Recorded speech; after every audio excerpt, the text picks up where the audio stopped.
Tonight's tale begins in the quiet village of Carsley, where a simple WI evening unravels into poison, secrets, and danger stalking the lanes. Settle in as Agatha's world tilts from petty rivalries to life-threatening intrigue. Where in the world are you listening from tonight? And make sure to subscribe so you never miss upcoming mysteries. The fairy lights twinkled with a level of cheer Agatha considered personally insulting. Carsley's WI hall was packed to the rafters with women bustling about like overexcited hens, trays clattering, voices overlapping, and that unmistakable aroma of stews, pastries, and far too much competitive goodwill. Outside, dusk folded over the Cotswold fields in soft blue layers, but indoors the air was warm and smug. Agatha Raisin, dressed in a sharply tailored emerald skirt suit entirely unsuited to communal cooking, planted her casserole dish on the long table with an air of triumph. "Sensible shepherd's pie," she announced, trying for breezy confidence. "A family recipe." Doris Simpson at the other end of the table gave a sniff. "Funny sort of family, Mrs. Raisin. Looks very uniform." Agatha ignored her. Uniform indeed. It had taken her a full 10 minutes to decant the shop-bought thing into her dish without splashing gravy on her jacket. That should have counted as cooking in any reasonable society. But the WI was not reasonable. Women glided past, arranging savoury pies, beetroot salads, and quiches that looked like magazine covers. Agatha was admiring the glow of her dish under the hall lights when she noticed Doris ambling towards her handbag. Doris had the sort of curiosity best cured by a locked room and a heavy key. "Don't touch that," Agatha snapped. It was too late. Doris had already spotted the incriminating packaging sticking out from the slightly open zip. Mercester Market shepherd's pie, family size. A small, dreadful gasp escaped Doris. Then came her triumphant proclamation, "Shop bought!" The room turned as one. The expressions ranged from amusement to outright glee. Someone tittered. Another whispered, "Oh dear." Then came a shrill, delighted cackle from the newcomer, Felicity Trimmings, who stood with one manicured hand poised on her hip. Felicity, with her glossy black bob and London polish, had joined the WI only a month earlier and had already made a hobby of humiliating Agatha. She now leaned forward as if examining a museum exhibit. "Agatha, darling," she crowed, "you must tell us which shop stocks your family traditions. We'd all love the shortcut." Snickers rippled along the tables. Agatha felt heat climb her cheeks. She opened her mouth to deliver a scathing retort, but no words arrived. Instead, something tight lodged in her throat. Rage, embarrassment, and a strong desire to pull Felicity's hair. "I'm going for air," she snapped, snatching up her handbag and marching toward the door. She felt 20 pairs of eyes drilling into her back, enjoying every step of her retreat. Typical Carsley. One whiff of scandal and they'd circle like seagulls around a chip. Outside, the evening had settled into a crisp stillness. The lights of the hall spilled across the gravel like warm honey, far too pretty for her mood. Agatha folded her arms and drew a sharp breath, telling herself that she didn't care what a roomful of gossiping villagers thought. She'd weathered worse, she reminded herself. Much worse. "Agatha?" Bill Wong emerged from the shadows, wearing a reflective vest that suggested he'd been forced into some organizational duty. He looked apologetic, which irritated her even more. "Parking marshal," he explained. "They roped me in. Something about needing an official presence." "Official presence?" Agatha exclaimed. "From the looks of it, what this village needs is a good therapist." Bill gave her a sympathetic smile. "What happened?" "Oh, nothing," she said, lighting a cigarette with an angry flourish. "Just Doris Simpson doing her usual impression of a bloodhound, and that wretched Felicity laughing like a hyena in stilettos." Bill's mouth twitched. "Agatha, you could have just said the pie was shop-bought." "In this village," she snorted, "I'd have had fewer consequences confessing to murder." She took a long drag, letting the irritation settle. Above them, the hall windows glowed, silhouettes moving busily. A faint hum of chatter carried through the open doorway. Agatha exhaled a plume of smoke and tilted her chin upward, pretending she felt entirely unbothered. Then came the scream. A sharp, high sound slashed the evening open. The hall doors banged wide and women spilled out in a wave of panic. Felicity Trimmings staggered onto the gravel, clutching her throat. "Bill," Agatha began, but Bill was already sprinting forward. Felicity took 2 wobbling steps before collapsing hard onto her knees. Her wineglass rolled from her fingers, clinking against a stone. She gasped, her eyes wide and glassy, then sagged sideways onto the ground. Chaos erupted. Shouts of "Call someone!" and "Get water!" filled the air. A few women hovered helplessly. Others shrieked in dramatic harmony. Agatha hurried closer and knelt beside the fallen woman. Felicity's face was pale, glistening with sweat. Agatha noticed the wineglass lying near her hand and, without thinking, lifted it for a sniff. A faint almond scent curled up from the rim. Something jolted in Agatha's chest. She knew that smell. Hadn't she once read about cyanide in a mystery novel? She stared at the glass, then at Felicity's contorted face. "Bill," she said sharply. "Her drink. Smell it." Bill took the glass, sniffed and stiffened. His calm expression cracked. "Everyone step back," he barked. "Give her air. Someone ring for an ambulance now." The villagers surged backwards in a flurry of muttering and speculation. Someone wailed that Felicity had been poisoned by Agatha's shepherd's pie, which immediately set off fresh shrieks. Agatha sprang to her feet, outraged. "My shepherd's pie wasn't anywhere near her wineglass," she shouted. "Well, she laughed at you," muttered a woman from behind the crowd. "So you have motive." "Oh, for heaven's sake," Agatha snapped, resisting the urge to hurl her handbag at the lot of them. Bill crouched beside Felicity, who was now barely conscious, her breaths ragged.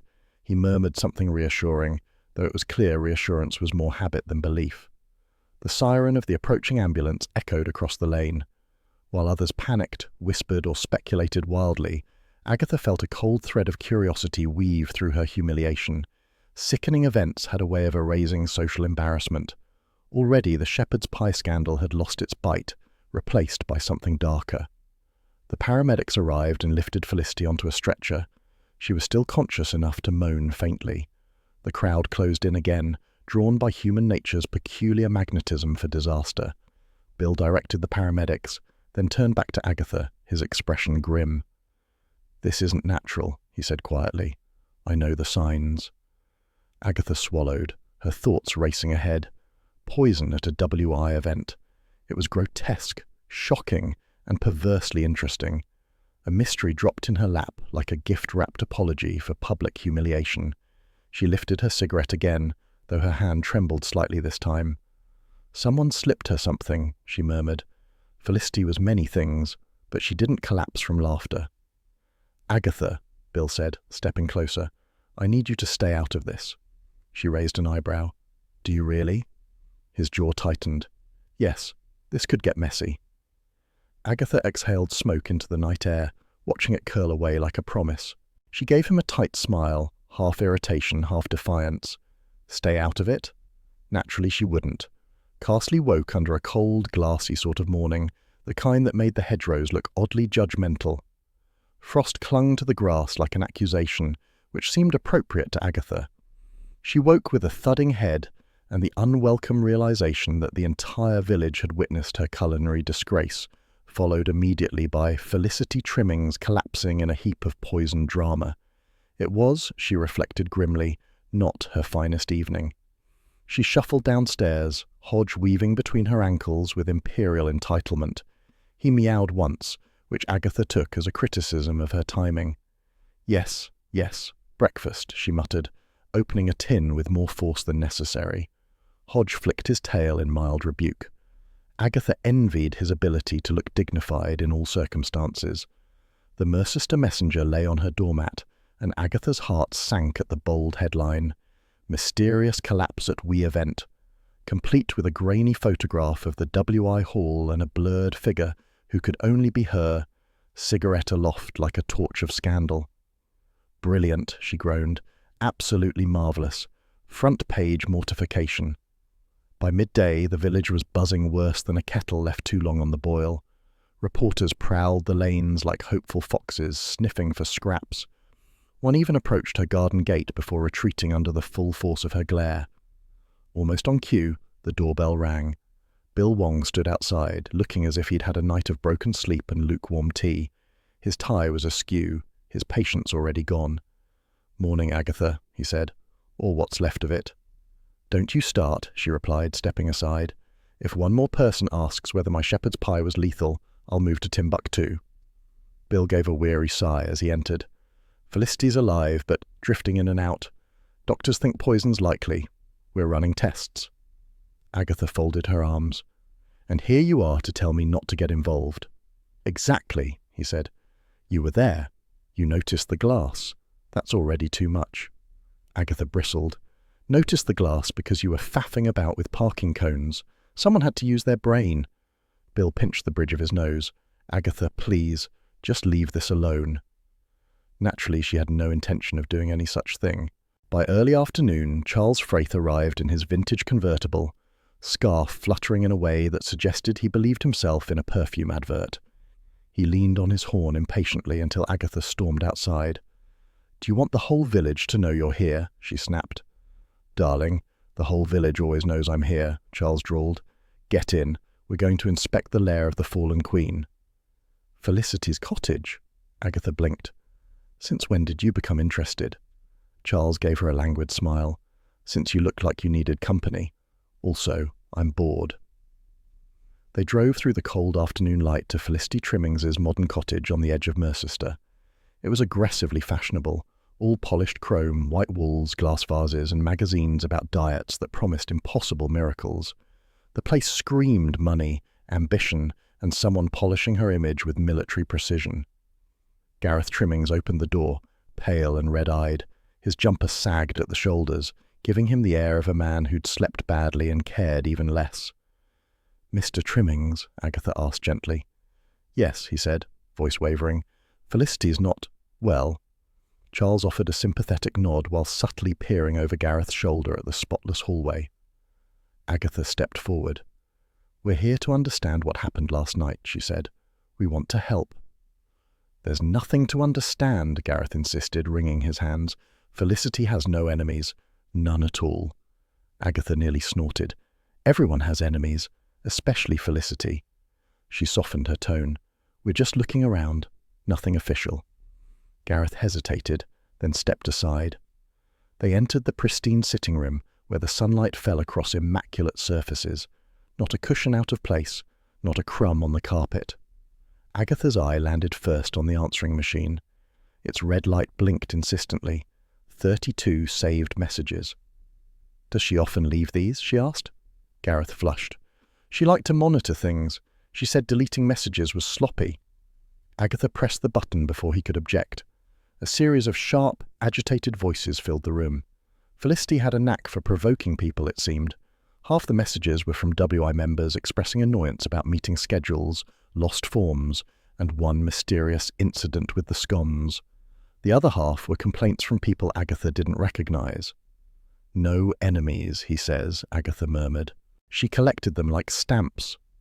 While Charles rifled through a basket of magazines labelled Power Salads, Agatha moved towards the mantelpiece. A WI trophy sat there, polished to a suspicious shine. The wood beneath was worn, the brass plaque was smudged in an odd way. Funny thing for a woman in hospital to polish, she said. She didn't dust this morning, Gareth mumbled. She's been busy. Busy blackmailing half the village, Agatha suggested sweetly. Gareth stiffened. That's unkind. Agatha caught the flash of guilt in his eyes. True, though. Charles, meanwhile, had drifted into the hall and struck up conversation with a neighbour who'd appeared at the gate. The neighbour, a trim woman with a floral scarf, lit up under his attention. Terribly shocking, she said breathlessly. Though I can't say I'm surprised. I saw Felicity arguing with someone 2 nights ago, down the lane near the hedge. Agatha leaned out. Someone? Who? Couldn't see properly, the woman said, but I thought it was another woman. Tallish, dark coat. They were shouting about something. Private. Agatha's interest sharpened. What time? Around 9:30. I was taking my dog out. Charles smiled charmingly, which earned him more details than Agatha would ever have extracted. Men, she thought crossly, had it far too easy. Back indoors, she continued her inspection. The kitchen was spotless. Too spotless. A faint citrus smell hung in the air. Fresh cleaning spray, she suspected, used with unusual enthusiasm. Gareth, she said suddenly, where were you last night? He blinked. Home, watching television, that's all. Anyone who can confirm? No, he muttered. Felicity was out. Charles sauntered back in. "Your neighbour is a fountain of information," he said, "and clearly lonely." "The argument?" Agatha pressed. "Oh, definitely heated. Lots of hand-waving, apparently. She thought someone was threatening Felicity, or it might have been Felicity threatening them." Agatha's mind whirred. An argument. A suspiciously polished trophy. A hoard of recorded grievances. If Felicity had been planning to cause trouble, someone might well have tried to stop her. She thanked Gareth, who was now trembling slightly. When they stepped back into the cold air, Agatha tightened her scarf around her neck. "So," Charles said, "our glamorous queen of salads was stirring the pot more than we knew." "She always did," Agatha replied, and someone finally snapped. Charles gave her a sidelong look. "Feeling triumphant? Your rival falls ill and suddenly you're Sherlock Holmes." "Don't be ridiculous," Agatha said, though a part of her did enjoy having the investigative upper hand again. "I'm concerned, deeply concerned." "About justice," Charles said. "About people thinking my shepherd's pie poisoned her," Agatha corrected. They drove back to Carsley, the cold afternoon hardening into evening. The village looked deceptively peaceful. Thin smoke from chimneys, neat gardens, soft kitchen lights. Ordinary life carrying on while something nasty coiled beneath. At home, Mrs. Bloxby appeared at Agatha's gate as if summoned by intuition. She held a small tin of biscuits, warmth in her eyes. "I heard you were involved last night," she said gently. "Are you all right?" "Perfectly fine," Agatha replied, too quickly. "Just trying to get to the bottom of things." Mrs. Bloxby tilted her head. "Try not to let pride guide you, Mrs. Raisin. These matters can turn sour when tempers mix with hurt feelings." Agatha shifted, annoyed by the accuracy of the remark. "Pride has nothing to do with it." "Of course not," Mrs. Bloxby said kindly, handing her the tin. "Do stay safe." Back inside, Hodge greeted her with a disdainful sniff before settling on the rug. Agatha poured herself a modest glass of wine, only one, she told herself, and sat by the fire as dusk filled the cottage. The phone rang. Agatha answered, expecting Charles. Bill's voice came through, strained. "Agatha, you need to leave this alone. Things are messy." He sounded worried, deeply worried. Agatha stared at the receiver long after the call ended, feeling a faint prickle of unease mingle with determination. Messy, yes, but she was already in it. Rain swept over Carsley in slick, slanting strokes that turned the lanes glossy and treacherous. Not a dramatic storm, just one of those persistent Cotswold showers that arrived without invitation and stayed out of sheer spite. Agatha Raisin marched along the pavement with her shopping bag knocking against her knee, muttering under her breath.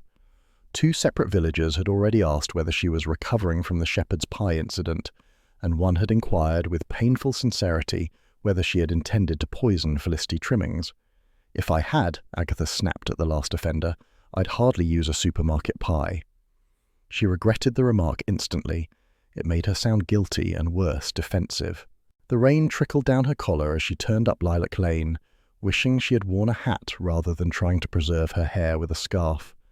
Her heels clicked against the wet pavement, each step filled with the resentment of a woman who had absolutely had enough.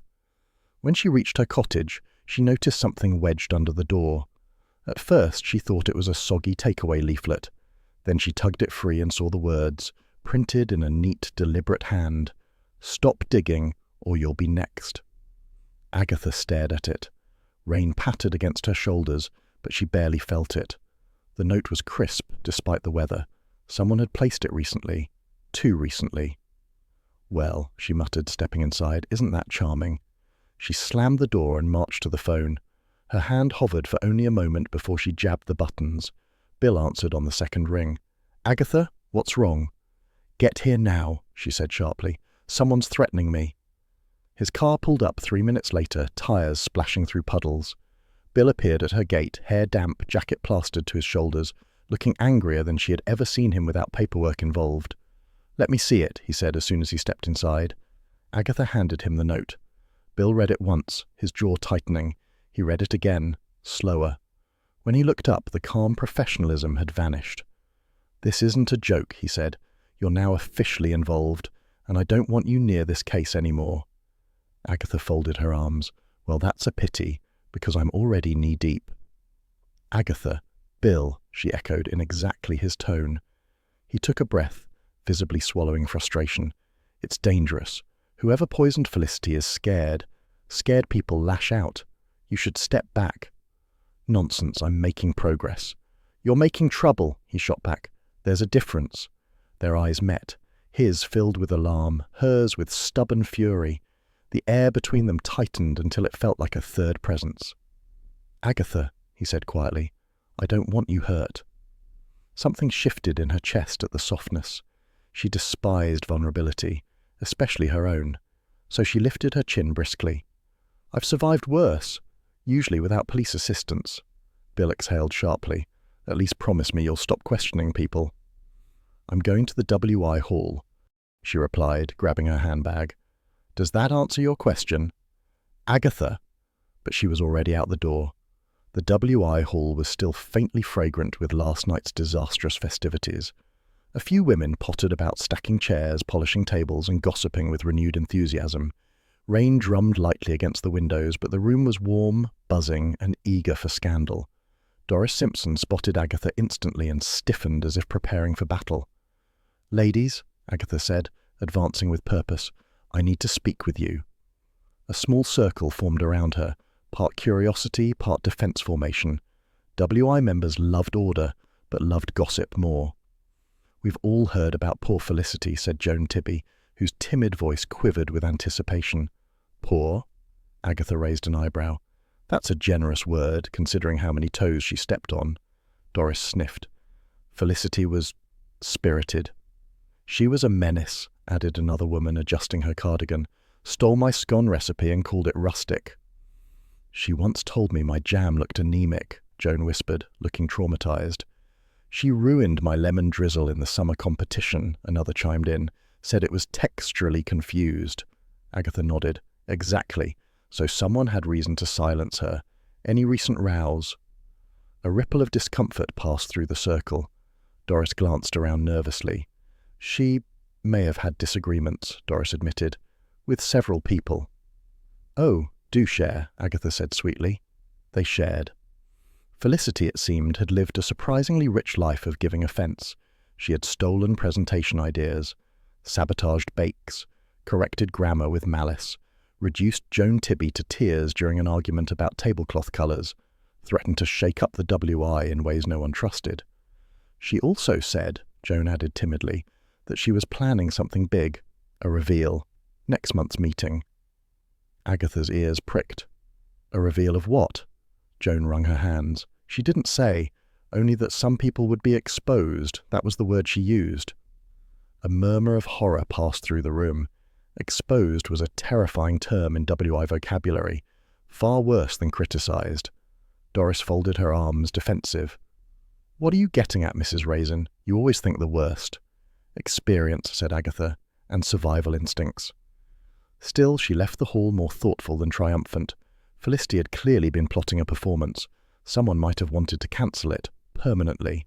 The rain lightened into a mist as Agatha walked home, though the sky remained a dull pewter. Carsley's cottages glowed warmly behind their small front gardens. Curtains twitched as she passed. Villagers had an uncanny ability to track movements without ever stepping outside. She reached her gate, pushed it open, and stopped dead. Her bin was overturned, contents strewn like confetti across the driveway. Envelopes, apple cores, the cardboard sleeve from a microwave lasagna she prayed no one had seen. Rain had glued soggy paper to the gravel. Hodge, perched indignantly on the windowsill, looked as puffed up as a furious feather duster. "What on earth?" Agatha muttered. She hurried inside. Hodge voiced his outrage immediately, tail swollen to twice its normal width. Agatha scooped him up, feeling the faint tremble in his body. "Someone's been snooping," she murmured. "Little devils." She set him on the sofa, where he proceeded to stare at the door with theatrical suspicion. Agatha surveyed the cottage. Nothing obvious was disturbed, no drawers left open, no muddy footprints on the carpet.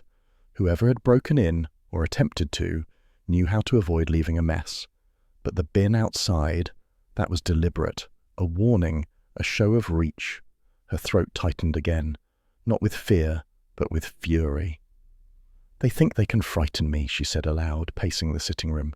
"Threatening notes, ransacked bins. How original." Her answering machine clicked. She froze. The red light blinked. One new message. She pressed play. A distorted voice came through, low and muffled. "Stop now." Agatha's pulse jumped. She replayed it. The same hissed warning. No identifiable tone, no background noise. "Coward," she muttered. She poured herself a glass of wine. Just one, she insisted, and sat heavily in her armchair. The rain eased, leaving a faint hush across the village. The lamps cast a soft glow over the room, warming the corners. Hodge stretched across the arm of the chair, his tail curling toward her elbow as if offering reluctant reassurance. Agatha took a slow sip of wine. The day's events tangled inside her. Humiliation, threats, gossip, suspicion. She told herself she didn't care who had sent the note or overturned her bin. She told herself she had thicker skin than that. But as she stared into the quiet room, she knew the truth. She absolutely cared, and somebody in Carsley was about to regret underestimating her. A pale, watery sunlight pressed through Agatha's curtains the next morning, making a half-hearted attempt at cheer. It didn't improve her mood. She had slept badly, waking several times to check the cottage door and glare suspiciously at shadows. Hodge, who had no sympathy for human anxieties, stationed himself on her stomach at 5 a.m. and kneaded her ribs until she surrendered. She rose with a stiff back and a mind already racing. Someone in Carsley had threatened her. Someone had snooped around her cottage. Someone had poisoned Felicity Trimmings. And yet the only thing anyone seemed concerned about was the shepherd's pie debacle, which now felt insultingly minor. After a brisk tea and a half-hearted attempt at toast, Agatha rang Charles Fraith. "Charles, I need you," she said. "Ah," he replied, voice warm and self-satisfied. "Always a pleasure to hear." "Not like that. We're going to see Gareth Trimmings." Charles made a theatrical sigh. "Darling, must we? He strikes me as the sort of man who collapses under the weight of his own jumpers." "All the better," Agatha said. "He knows something. I want it." Charles arrived 10 minutes later in his vintage convertible, coat collar up, looking like a man stepping into a magazine shoot. He held 2 custard creams in a paper napkin. "I found biscuits," he announced. "An auspicious sign." "You're supposed to be my assistant, not my pantry scout." "Assistants require energy," he said loftily. "Mine comes from sugar." They drove to the Trimmings' cottage, which looked even more sterile in the cold morning light. Gareth opened the door hesitantly, eyes bloodshot, hair flattened on one side as if he'd slept on a newspaper. "Mrs. Raisin," he murmured, "and Mr. Fraith." Agatha pushed past him politely enough. "Gareth, we need to talk." "More questions?" Gareth asked, voice already trembling. "Yes, your wife was poisoned. Someone threatened me, and you have been behaving oddly. Consider this a community service." Charles slipped in behind her, already eyeing the side table for biscuits. Gareth noticed and winced as if bracing for shame. They settled in the sitting room, Agatha perched on the edge of the sofa, pen ready. Charles sprawled expansively in an armchair, nibbling the custard cream he'd brought himself. "Let's start with a simple question," Agatha said. "Where were you during the WI event?" Gareth's eyes darted. "Evesham Golf Club." "Really?" Agatha asked. "Doing what?" "Golfing." "Alone?" "No. Yes. Well, it was a business meeting." "Business meeting?" Agatha repeated, already suspicious. "I thought you said golfing." "I did golf," Gareth insisted, "before the meeting." "With whom?" He blinked rapidly. "Clients." "Names?" He opened his mouth, then closed it again. His hands twisted in his lap. "You're lying," Agatha said. Charles broke a biscuit in half, crumbs scattering across his trousers. "He's absolutely lying," Gareth swallowed hard. "All right, I wasn't golfing." Agatha leaned forward. "So where were you?" "I can't say." "Because you were with another woman?" Charles suggested. Gareth choked. "No." "Man," Charles offered, eyebrows arching mischievously. "Stop it," Agatha said, swatting him. She turned back to Gareth. "Why can't you say?" "I just can't," he whispered. Agatha studied him. Panic fluttered behind his eyes, but there was something else. Fear for someone else. Mrs. Bloxby's voice drifted through Agatha's mind. He might be protecting someone other than himself. Interesting. Before she could press further, the phone rang. Gareth flinched. Agatha watched him scramble to answer it, mumbling quiet reassurances. When he hung up, his face had turned grey. That was the hospital, he said. Felicity's unconscious again. A heavy silence followed. Even Charles stopped chewing for 3 whole seconds. Agatha said gently, "Whoever hurt her may try again. If you know something—" But Gareth shook his head violently. "I can't. Please leave." Agatha exchanged a look with Charles. Something wasn't right. Gareth was hiding something, but whether it was guilt, fear, or misguided loyalty, she couldn't yet tell. Back in Carsley, gossip moved swiftly. Agatha hadn't even reached her cottage before Doris Simpson intercepted her near the vicarage, voice lowered to a conspiratorial whisper. "Bill Wong interrogated Gareth this morning," she said. "A proper grilling." "How do you know?" Agatha asked. "Susan Jeffries saw him enter the station," Doris said proudly, "and the baker's nephew overheard Bill saying Gareth nearly cracked." Agatha raised an eyebrow. "Nearly?" "Well, that's the rumour," Doris said. "But I always say, where there's rumour, there's fire." "You mean smoke," Agatha corrected. Doris sniffed. "Not in this village." Agatha walked home feeling no closer to clarity. If Gareth had nearly confessed, why hold back now? What was he scared of, or who? At her gate, Mrs. Bloxby approached, hands folded serenely over her cardigan. "I hear you visited Gareth," she said. "Word travels fast." "Only when you're involved," Mrs. Bloxby said kindly. "Gareth is a troubled soul. He bends easily under pressure." "He bends?" Agatha repeated. "He practically folds." Mrs. Bloxby gave her a sympathetic look. "He may be protecting someone." Agatha felt a spark of satisfaction. "I thought so." "Just be careful," Mrs. Bloxby added. "People under stress make unpredictable choices." "So do I," Agatha said, "and usually better ones." Mrs. Bloxby smiled politely, which was her gentle way of saying that is absolutely untrue. Later that afternoon, Agatha waited for Bill in the police station like a furious queen awaiting tribute. She marched straight into his office without knocking. "Bill, I want an update," she declared. Bill looked worn out. Papers were scattered across his desk and his tea had gone cold. He rubbed his eyes. "Agatha, this isn't appropriate." "Neither is poisoning someone at a WI event," she shot back. "But here we are." Bill exhaled heavily. "Gareth gave conflicting statements again. He's all over the place, but nothing concrete, and he won't admit where he really was." "Because he's hiding something," Agatha insisted. "Yes," Bill said softly. "But I don't think it's murder." Agatha blinked. "You don't?" "No," Bill said. "There's fear in him, but not guilt. He's terrified for someone else." Agatha's pulse quickened. "Who?" Bill shook his head. "We don't know yet." She crossed her arms. "Well, I'm going to find out." "Agatha, for the love of heaven, stop interfering. I'm helping. You're complicating everything." "You need complicating," she said, warming to her argument. "You're all far too neat." Bill slammed his pen down. "Agatha, please, if anything happened to you—" He stopped. Agatha stared at him, startled. Something in his voice, raw, unguarded, hung in the room. Bill looked away sharply. Just let us handle this." Agatha opened her mouth but couldn't find a retort. Instead, she left quickly, feeling oddly flustered. The moment replayed in her mind as she marched down the station steps.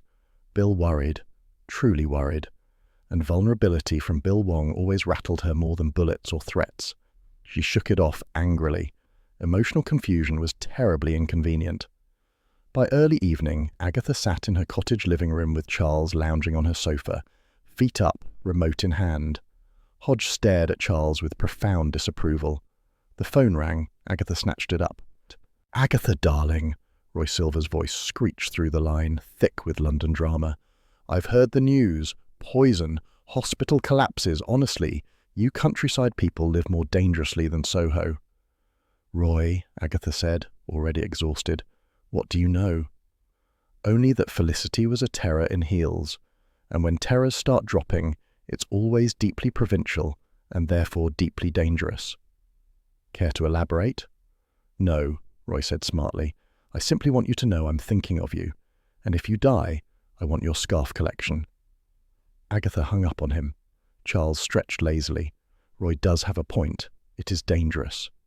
"We know it's dangerous," Agatha snapped. "That's why we're investigating." "We?" "You're my assistant." "I thought I was decorative," Charles mused. "Only occasionally." Hodge meowed in firm agreement.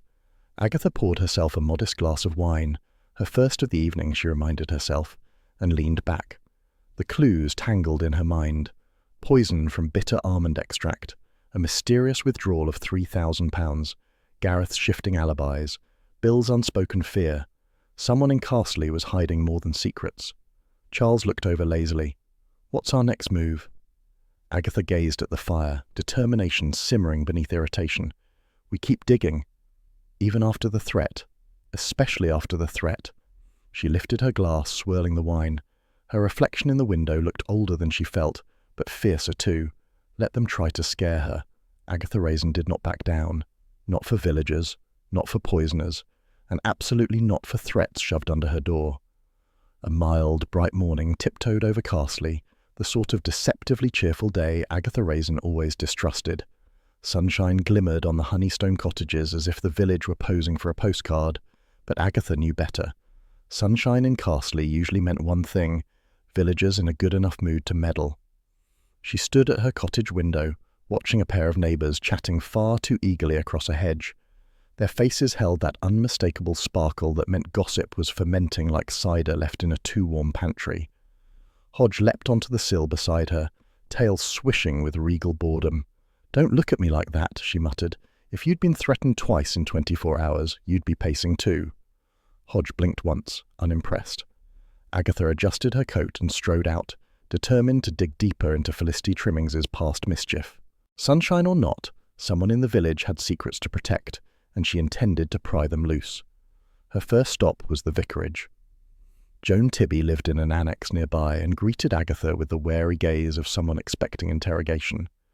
"Oh, Mrs. Raisin, I suppose you've come to ask about Felicity," she said, wringing her hands. "Correct," Agatha replied, "and I'd appreciate honesty. A rare commodity here, but let's try." Joan flushed pink. "Felicity wasn't very kind." "Understatement," Agatha said. "Start at the beginning." Joan hesitated, then sighed. "She blackmailed me." Agatha's eyebrows shot up. "About what?" Joan whispered. "She accused me of having an affair." Agatha examined the timid woman. Joan looked like she would blush if a postman complimented her dahlias. An affair seemed wildly unlikely. "With whom?" Agatha asked. "No one," Joan squeaked. "But Felicity found a letter addressed to me from a former work colleague. Perfectly innocent. She said she'd show my husband unless I supported her ideas at the WI. "And did you?" Joan nodded miserably. "Every single one. Even the terrible ones." Agatha gave a sympathetic snort. She held half the WI hostage with gossip, but someone must have pushed back. "Oh yes," Joan said eagerly. "Malcolm Jenkins refused to help when she demanded something. She threatened him too." Agatha smiled. An unhappy vicarage annex, a timid victim, and an overbearing tyrant. It was deliciously messy. She took mental notes and marched off before Joan could offer tea. Malcolm Jenkins lived in a fussy terraced house near the old bus stop. He opened the door with the look of a man expecting the tax office. "What is it now?" he grumbled. "Agatha Raisin," she said briskly. "I want to talk about Felicity Trimmings." Malcolm groaned. "I knew this day would come. Come in then, but mind the carpet." His sitting room smelled faintly of dust and ambition. Papers littered the table, stacks of handwritten numbers. Malcolm hovered anxiously as Agatha inspected the mess. "Felicity threatened to expose your dodgy bookkeeping, I hear," Agatha said. Malcolm waved a dismissive hand. "She didn't understand my system." Agatha picked up a notebook filled with rows of numbers and cryptic initials. "Looks like secret payments," she said, delighted at the thought of a breakthrough. Malcolm paled. "It's not, no. Don't be ridiculous." "Then prove it." Malcolm snatched the notebook, flipped to a page, and thrust it at her. "See? Fantasy football. That column is goals. That one's points. That one's team codes." Agatha frowned. "Fantasy football?" "Yes. The boys at the pub run a league. I keep the scores. It's harmless." She inspected the notebook again. Indeed, the pattern looked more like a sports obsession than criminal conspiracy. A perfectly good red herring gone soggy. "Fine," she muttered. "But what did Felicity want from you?" Malcolm shifted. "She said she knew something about my late wife's charity accounts. Nonsense, of course, but she kept threatening to reveal discrepancies." "Were there discrepancies?" Malcolm bristled. "Only if you count spelling errors." Agatha left with a sense of disappointment. Fantasy football was hardly motive for murder. Still, Malcolm's dislike of Felicity was palpable, and she tucked that away. Everyone in Carsley, it seemed, had a reason to despise the woman. Her third target was the village shop. The bell gave a weak jingle as Agatha entered. The shop assistant, a nervous girl with a fringe that looked self-cut, stiffened instantly. "Oh," she squeaked. "Mrs. Raisin." Agatha stepped forward with a smile meant to reassure, but which, on her, often resembled a threat. "I hear you overheard Felicity arguing with someone." The girl swallowed. "I didn't mean to eavesdrop, it's just, she was very loud." Felicity was incapable of being quiet, Agatha said. Who was she shouting at? "I don't know," the girl whispered. "A woman. I couldn't see her. They were outside the shop, arguing about a stolen idea." "What idea?" "I think a WI event theme. Felicity said she had proof someone stole it from her." Agatha's interest sharpened. Another grudge, another secret, and possibly another suspect. "That's all I heard," the girl added quickly. "Please don't tell anyone." "Of course not," Agatha said, knowing full well that Doris Simpson would drag the truth out eventually. She stepped outside feeling energized. 3 interviews, 3 motives, 3 new trails, all tangled, all promising. Carsley, she thought, was crawling with liars. Fortunately, she was very good at ferreting them out. She didn't make it 3 steps before Bill Wong appeared from around the corner, breathless and agitated. "Agatha," she glared. "Why are you stalking me?" "I'm not stalking, Agatha, we need to talk." "If this is another lecture about interference, save your breath." Bill looked exasperated. "You can't keep interrogating people, they're witnesses." "They're villagers," Agatha corrected. "Witnesses are people you can trust. Villagers' life a sport." "Agatha," he paused, eyes dark with worry. "You're putting yourself at risk." She rolled her eyes. "You've said that." "No," he said quietly. "I'm begging you." The words stopped her cold. Bill Wong did not beg, not for anything. She stared at him. His expression was open, vulnerable, and deeply unsettling. "I'll be careful," she said, voice softer than intended. "That's not enough," he said. Agatha felt something twist in her chest, a mixture of affection, fear, and annoyance. Vulnerability from Bill was far more frightening than poison or threats. "You're overreacting," she muttered, though not convincingly. Bill shook his head. "Please, leave this alone." Agatha pursed her lips. She hated hearing "please" used like that. It made her feel cornered by concern. "I will not," she said simply, and she walked away quickly before her resolve betrayed her face. The afternoon light softened into a pale gold as Agatha returned home. The cottage felt strangely still, as if holding its breath. Hodge greeted her with a disdainful flick of the tail, then trotted off to inspect his food bowl. Agatha dropped her bag on the kitchen counter and reached for the kettle. She needed tea, not wine, if she wanted a clear head. As she waited for the boil, she noticed another envelope on the floor near the door. Her stomach tightened. She picked it up. No address. No stamp. Just her name, written in the same neat, tidy hand as before. She opened it with a sense of dread she refused to acknowledge. "You've been warned, last chance." The letters were crisp, precise, almost elegant, completely at odds with their content. Agatha stood there, note trembling slightly in her fingers. Someone was escalating. Someone had been at her door again. Someone wanted her frightened. A spark of defiance ignited deep inside her. She folded the note, placed it deliberately in her desk drawer, and poured the boiling water over her tea bag with steady hands. "Last chance," she muttered. "Hardly." She carried her mug into the sitting room, where Hodge stretched luxuriously on the sofa, one paw extended toward the fire as if he owned the cottage, and perhaps she borrowed it. Agatha sank into the armchair, letting the heat of the mug warm her fingers. The cottage felt safe, cozy, and deceptively peaceful, a small domestic haven against a village full of secrets. Bill knew something big enough to scare him, and that was far more worrying than the notes themselves. Agatha watched Hodge raise his head and blink at her, the picture of feline indifference. "Don't look at me like that," she murmured. "I'm not quitting." She sipped her tea, feeling the warmth settle her nerves. One more threat wasn't going to stop her. In fact, it made her more determined than ever. The sun rose over Carsley in sharp, frosty clarity, scattering long, straight shadows across the lanes and honeystone cottages. A day like this could fool a stranger into thinking the village was peaceful, civilized, and wholly predictable. Agatha Raisin, wrapped in a thick scarf and her own simmering suspicion, knew better. Peace in Carsley was merely the interval before gossip turned malicious, and danger made an entrance wearing a smile. She stepped lightly over wet leaves and frost-crisp grass, the sharp air biting her cheeks.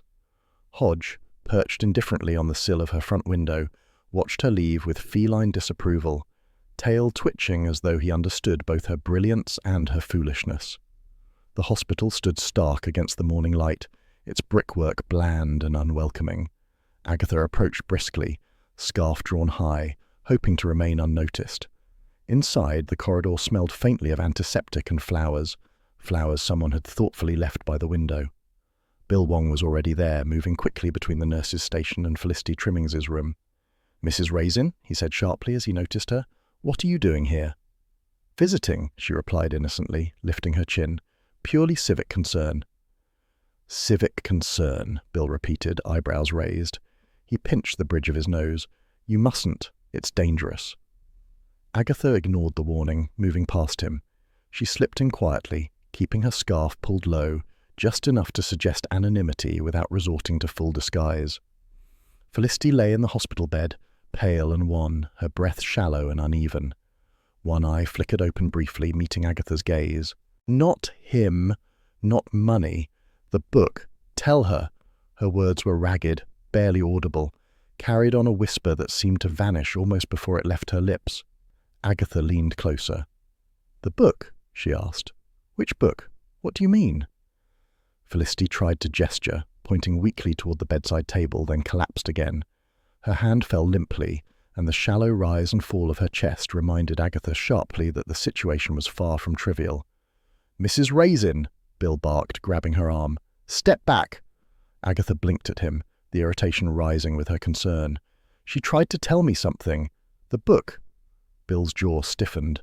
His eyes narrowed in that patient but firm way he had when he'd had enough of her interruptions. "I said step back. Now." Agatha stood frozen, her pride pricked by the urgency in his tone. This was no longer merely a case of curiosity. It was a question of timing, of danger, and of someone in Carsley who clearly wished harm on more than one person. She resented being restrained, but knew better than to argue in front of the nurse hovering nearby. Bill hustled her toward the door, voice low but tense. "Not now. I can't have you collapsing here too." Agatha glanced over her shoulder at Felicity, who lay still, eyes closed, yet somehow commanding attention even in weakness. A thought occurred to her.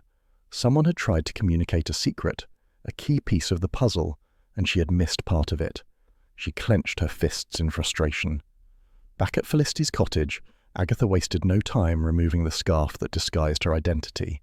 Charles Fraith lounged in a chair as if he'd been appointed royal observer of chaos. Roy Silver's phone rang intermittently, his voice dramatic and theatrical even through the speaker. "Darling," Roy exclaimed, "I am calling from London. I hear things are utterly dire. Poison, hospitals, mystery. You simply must let me assist." Agatha's eye twitched. "Assist how?" "By adding glamour, flair, a little panache," Roy continued. "Danger, darling, demands dramatic intervention." "Fine," Agatha said tightly. "You may provide commentary only." Roy clapped his hands. "Delightful! I shall narrate with suitable gravitas." Agatha and Charles turned their attention to the cottage itself. Every surface gleamed unnaturally, suggesting someone had recently cleaned with the intent of erasing evidence. Agatha's instincts told her to look closer. She knelt by the bookcase, examining the gaps between volumes. "Ah," she said, "Felicity had secrets here." She tugged at a leather-bound notebook, dusty but intact. Its edges were worn from use. Opening it, she found meticulous entries, detailed criticisms of WI members, noting strengths and weaknesses in their presentations, records of petty blackmails, including stolen recipes, insults about tablecloths, and misappropriated raffle funds. A section titled "Insurance Claims to Investigate," underlined several times. The last entry made Agatha's heart beat faster. Felicity had been investigating what looked like deliberate accidents, possibly staged for insurance payouts. Someone in Carsley was playing a long, dangerous game. Charles leaned over lazily, lifting a teacup with one finger. Interesting. A hobbyist with a spreadsheet fixation. Fascinating. Focus, Charles, Agatha snapped, scanning the pages. Each entry held potential motive, opportunity, and irritation rolled into one. Roy Silver's commentary exploded across the speaker. Darling, it's utterly scandalous. A woman reduced to hospital by clandestine bookkeeping and petty grievances, the very essence of provincial menace. Agatha ignored him. She moved to the sideboard, noticing a photograph half hidden behind a vase. It depicted a man meeting Felicity behind the WI hall. He was bending slightly as if examining something on the ground. Mud splattered his shoes and a toolbox sat beside him. "The culprit!" Roy cried dramatically. Agatha frowned. Not quite. She examined it carefully. The man wore a plumber's uniform. He was there to fix a leak. Nothing more sinister. A perfectly plausible red herring. Charles stretched, indulging himself in a yawn. The excitement of investigative work is exhausting, even from an armchair. Agatha returned to the notebook, scrutinizing the insurance claims list. Each line had dates, locations, and brief notes on incidents that could have been accidents, or something more deliberate. She made mental notes, connecting this to Felicity's whispered words in the hospital. The book. Tell her. Her pulse quickened. Whoever had wanted Felicity silenced, or merely frightened, might have returned here after her collapse. She glanced at the muddy boot prints near the back door. They weren't hers, Charles's, or Roy's. Someone had been in the cottage while they searched. "Someone's been here," she said quietly, eyes narrowing, after she collapsed. Charles looked alarmed, though he tried to mask it with aristocratic hauteur. Roy squealed over the line. "Oh, the plot thickens! Danger everywhere!" Agatha ignored them. She knelt, inspecting the prints. They were fresh, distinct in shape, but muddy enough to blend with the garden's soft earth. Whoever it was had been cautious but confident, leaving only enough trace to suggest a deliberate warning. She straightened. This is no longer just petty vengeance. It's calculated, and they are clever. Roy gasped audibly, as if he could hear the drama in his head. Calculated. Clever. London would never manage such nuance, darling. Hodge, summoned by the tension, or perhaps the commotion, leapt gracefully onto the couch. He regarded the humans with a look that suggested mild disgust at their fussing. Agatha sipped a small glass of wine, letting it steady her hands. She allowed herself a single, precise observation. The village had layers she hadn't yet penetrated. Felicity's collapse, the threats, the notebook, and now the signs of a secondary intruder all suggested that Carsley's quaint surface concealed a sharp, deliberate edge. Charles draped himself across the armchair again. "So, who do we suspect?" "Everyone," Agatha muttered. "And no one." She frowned, considering the evidence. Felicity's blackmail notes implicated several villagers, but anyone could have used the staged accidents as a cover. The muddy footprints indicated a present threat. The notebook hinted at planning, not panic. "We need a strategy," she said, "before someone else gets hurt." Roy Silver's voice rose dramatically. "Darling, a strategy must be theatrical. Otherwise, how will they know we are formidable?" Agatha ignored him. Strategy, precision, observation, these were her weapons, not flair. She closed the notebook, eyes flicking to the window. The light was fading, shadows creeping over the garden. Carsley's cottages looked innocent, but she knew better. Beneath that innocence, someone had moved after Felicity collapsed. Someone had risked being seen or didn't care.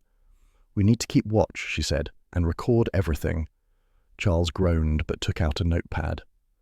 Roy Silver, still flaring from London, promised to narrate any suspicious movements as they occurred. Hodge curled on the sofa, utterly unbothered, but his alert gaze followed her. Agatha picked up her glass again, thinking of Felicity's whispered warning. The book. Tell her. She repeated it quietly under her breath, feeling the weight of responsibility settle across her shoulders. The danger was immediate, the clues were tantalizing but incomplete, and Carsley's deceptive calm masked far more than she had anticipated. One thing, however, was clear. She would not be deterred.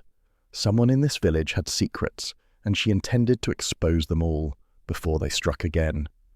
Dawn broke over Carsley in a brittle wash of silver and frost, the sort of light that made Honeystone cottages glint and puddles gleam deceptively.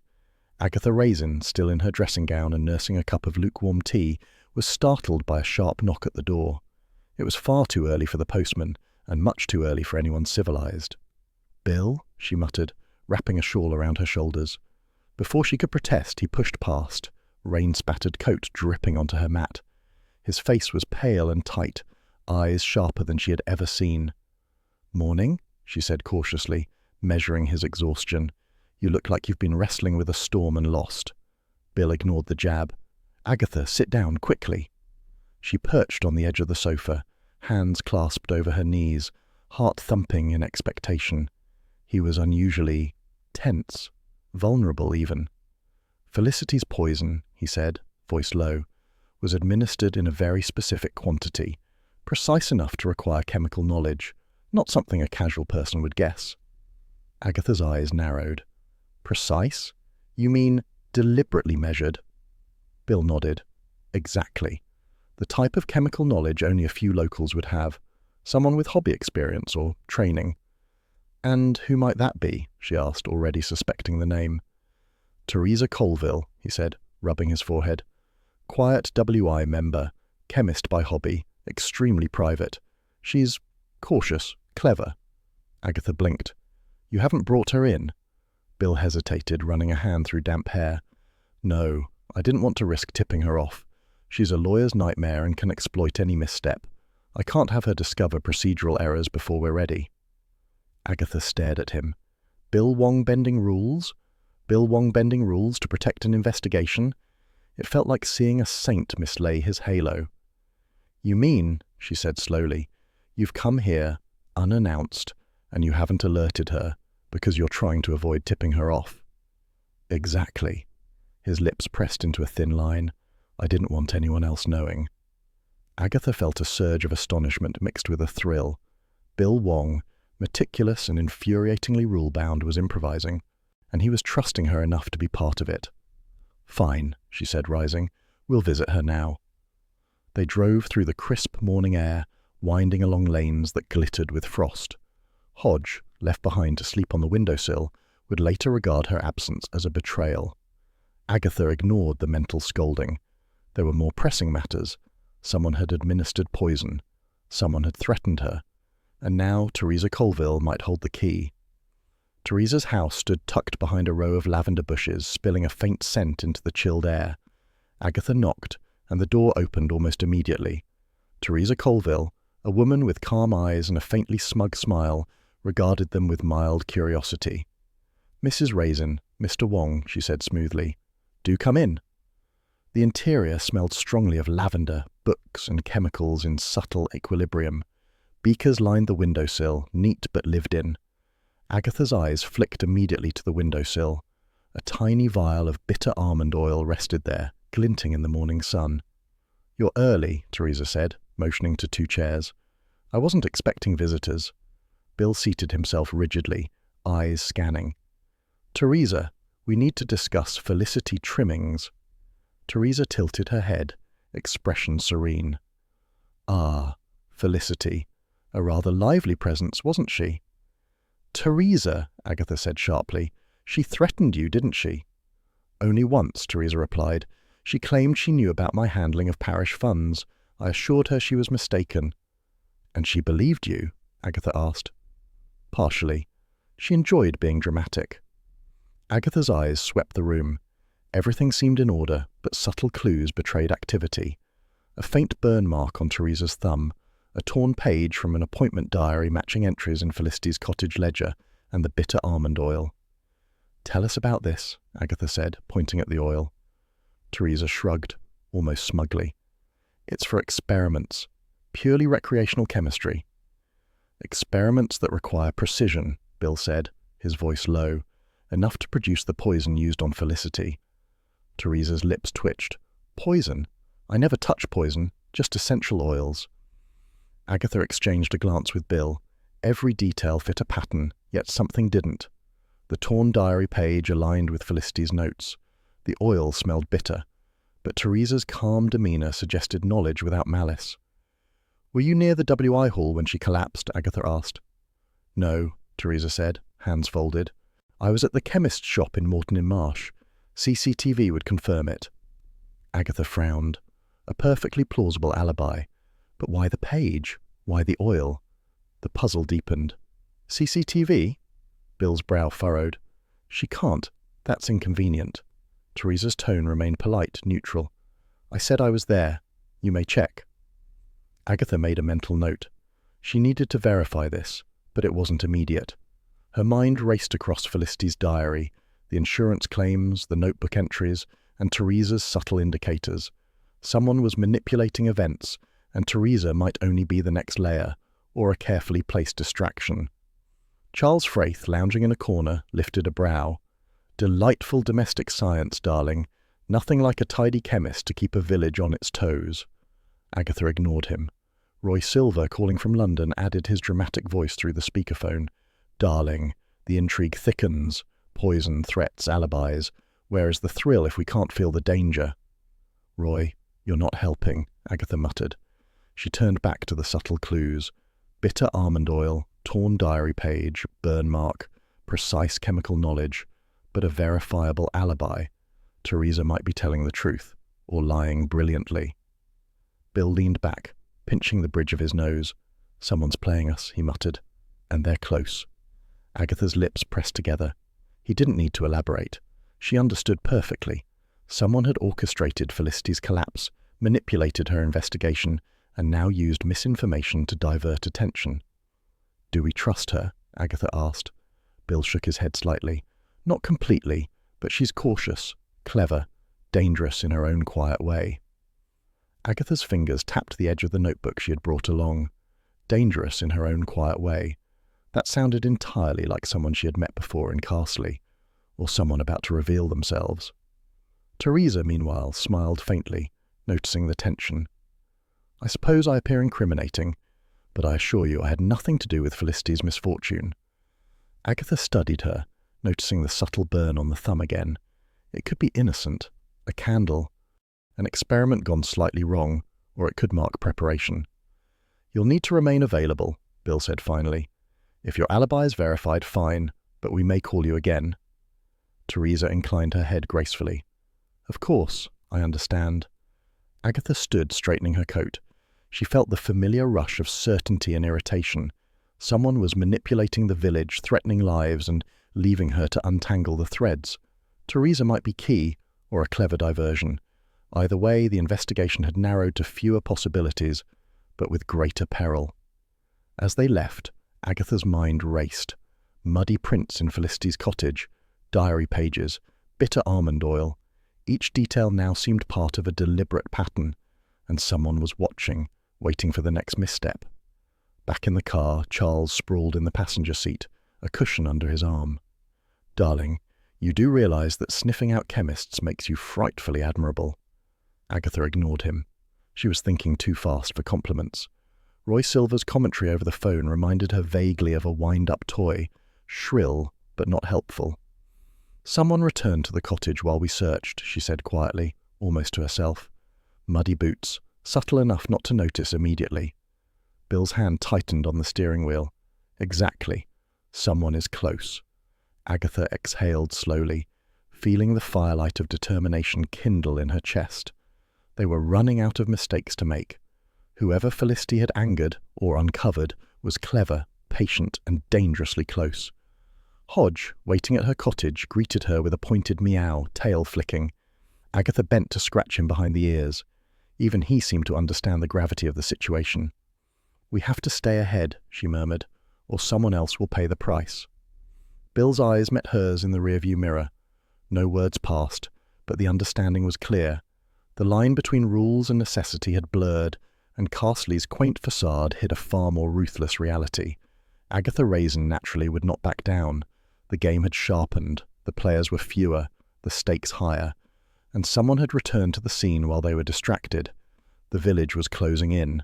Fog rolled over Carsley like a well-rehearsed actor, soft and deliberate, blurring hedgerows and cottages in a pale silver haze. Agatha Raisin moved along the lane from the Red Lion, coat collar high, scarf wrapped tight, and boots clicking on damp stones. The warmth of the pub still lingered in her chest, ginger beer and roast, plus the satisfaction of irritating Charles Fraith with her latest theory, but irritation hadn't faded entirely. Really, Charles had said, lounging in the passenger seat of her borrowed car. "Do you imagine everyone in this village is plotting elaborate schemes? It's a hamlet, not Manhattan."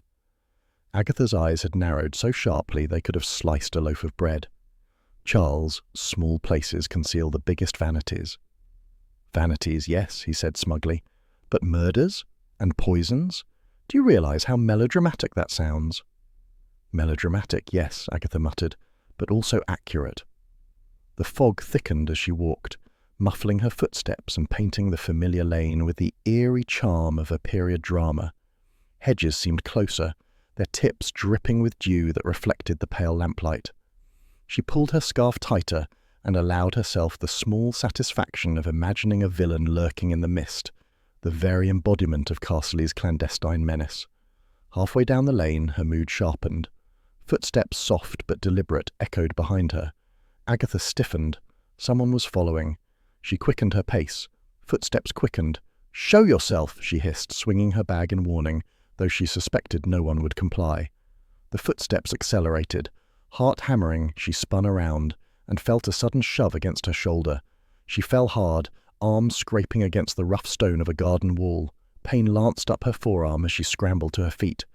The shadow was already retreating, melting into the fog as if it had never been. "Coward," she muttered through gritted teeth, pressing a hand to the graze. "A frightful coward." Minutes later, a familiar voice cut through the fog. "Mrs. Raisin!" Bill Wong arrived in a patrol car, his coat damp and hair plastered, breath visible in the cold night. His expression was tight, a mixture of concern and barely contained anger. "Someone called it in," he said. "Anonymous tip." "Lucky someone did," Agatha said, limping slightly. "Or I'd have been a second Felicity." Bill ignored her quip. He was unusually tense, hands gripping the car door as if to anchor himself. "This changes everything," he said quietly. "For tonight, you are not walking alone. Not ever. I mean it."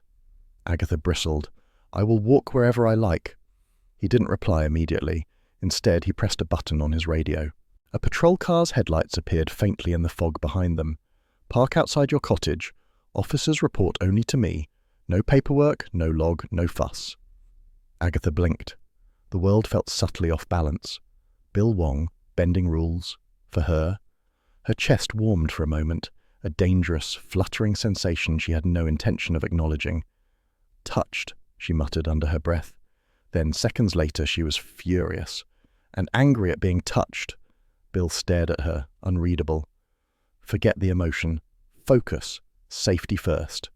Agatha gave a stiff nod. They drove back slowly, scanning the lane, eyes straining through fog and darkness.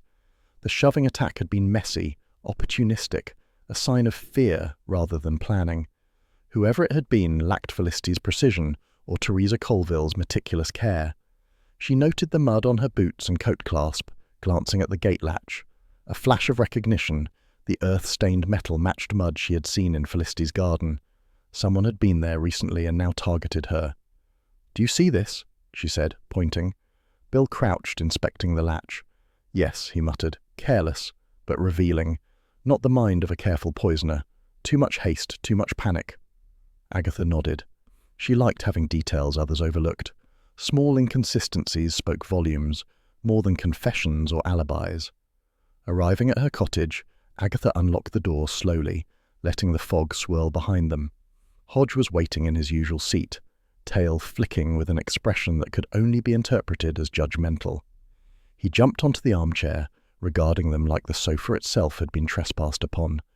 Agatha breathed deeply, letting the warm domestic smells, burnt toast from breakfast, faint traces of tea, calm her.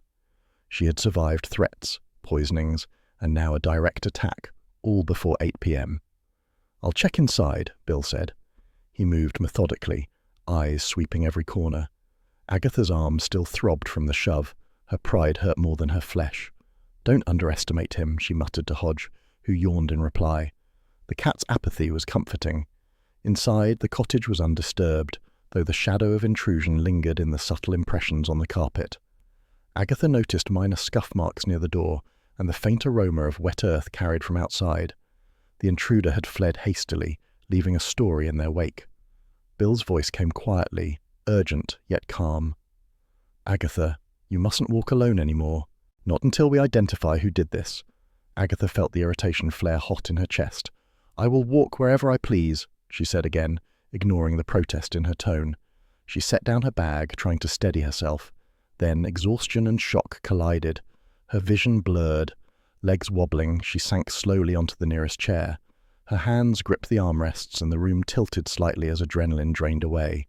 Hodge, ever the critic, hopped lightly onto the armchair beside her. His weight pressed against her arm like a judgmental cushion. She looked into his calm eyes and, despite herself, she felt absurdly comforted. I survive every mortifying occasion in this village, she muttered softly. And still, her words trailed off. The warmth of her cottage, the presence of Hodge, and the thought of Bill Wong bending every rule he had ever sworn to uphold, all of it collided into a single, dizzying cocktail. She closed her eyes briefly, breathing in the faint lavender scent from a vase on the mantel.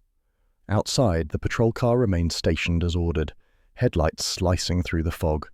Agatha felt the sharp edge of fear, but it was tempered by something else, determination. Whoever had shoved her, whoever was muddying the cottages and sending threats, was not going to dictate the rhythm of her life. She would walk, she would investigate, and she would untangle this web.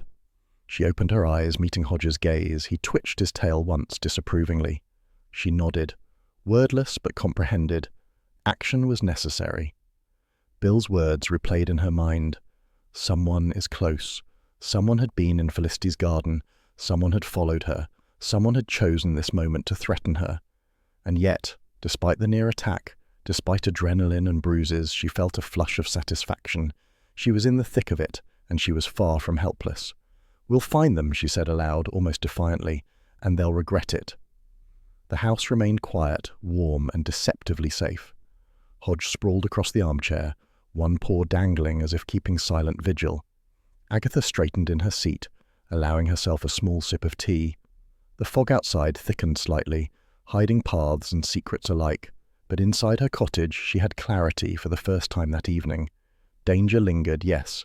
Threats had escalated, but she, Agatha Raisin, was alert, prepared, and thoroughly unwilling to be intimidated. The night stretched ahead, long and uncertain, yet for the first time she felt ready. And Hodge, judging silently from the armchair, seemed to agree. In Carsley Lane, shadows shifted, mist swirled, but inside the cottage warmth and resolve held sway. Agatha Raisin would walk the lanes again, and next time she would be ready. A blustery wind rattled through Carsley that morning, bending hedgerows and sending stray leaves skittering across the lane. The sort of wind that whispered mischief, reminding everyone in the village that appearances were deceiving and quiet cottages could harbour secrets. Agatha Raisin, hair mussed and scarf barely clinging in place, was sipping strong tea by her kitchen window when a knock echoed sharply at the front door.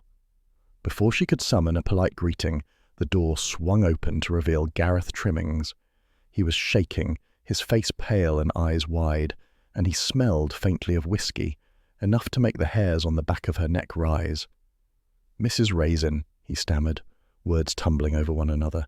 I killed her." Agatha's spoon hovered above her teacup. Tea splashed a little as she blinked at him. "Excuse me?" she asked carefully, trying to gauge whether he had lost his mind or whether he truly meant what he said. Felicity, I killed her," he repeated, almost whispering, the words slurred but raw with panic. His hands trembled. Agatha's instincts kicked in faster than her disbelief.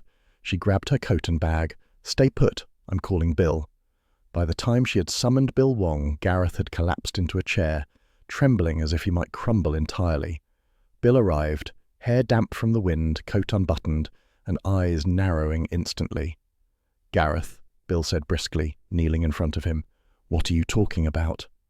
"I killed her," Gareth repeated, voice cracking. "I didn't mean to, I swear." Agatha pinched the bridge of her nose. This was typical Carsley drama, emotion outpacing logic by several miles. "You didn't kill her," Bill said firmly. "Explain." Gareth gulped, eyes darting between them. She said she was leaving me. Threatened to expose everything. I wanted her gone." Bill's expression hardened, then softened, then hardened again. "You wished her dead. That is not the same as murder. Clarify." "I didn't touch her. I said it," Gareth admitted, voice small. "I wanted her out, that's all." Agatha let out a long breath she hadn't realized she was holding. The drama deflated slightly. Yet buried beneath his shameful confession, a crucial hint emerged.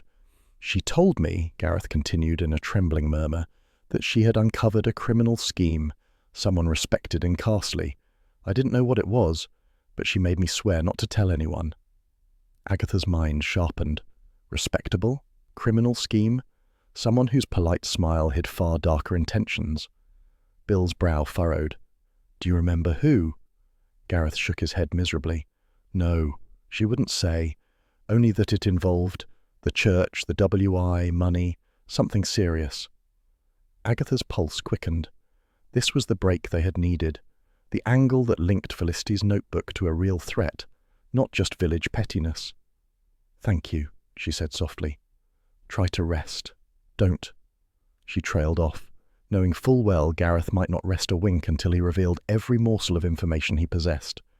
Once Bill ensured Gareth was stable, Agatha didn't linger. She pulled her coat tighter and headed for the vicarage. Mrs. Blocksby greeted her with calm serenity, hands folded neatly over her cardigan. "Mrs. Blocksby," Agatha began, breathless, "Felicity mentioned a criminal scheme involving someone respected. Does that ring any bells?" Mrs. Blocksby regarded her thoughtfully.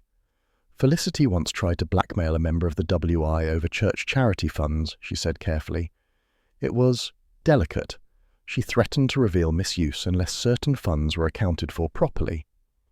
Agatha's mind spun with connections. A notebook, a whisper, the sketch of broken teacups she had noticed in Felicity's records. It all began to converge.